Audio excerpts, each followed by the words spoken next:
Hindi masama ang pagtulong kung mabuti ang hangarin. May mga tao kasi na kapag tumutulong, binabalita o pinagmamalaki pa nila na nakakatulong sila sa ibang tao.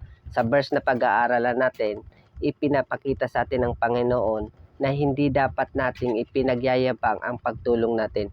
Bagkus ito ay gagawin natin para ang Panginoon ang magbigay sa atin ng gantimpala.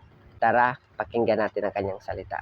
Kaya kapag nagbibigay kayo ng tulong, huwag na ninyo itong ipamalita gaya ng ginagawa ng mga pakitang tao roon sa mga sambahan at sa mga daan upang purihin sila ng mga tao. Ang totoo, tinanggap na nila ang kanilang gantimpala. Sa halip, kung magbibigay kayo ng tulong, huwag na ninyo itong ipaalam kahit sa pinakamatalik nyong kaibigan upang maging lihim ang pagbibigay ninyo.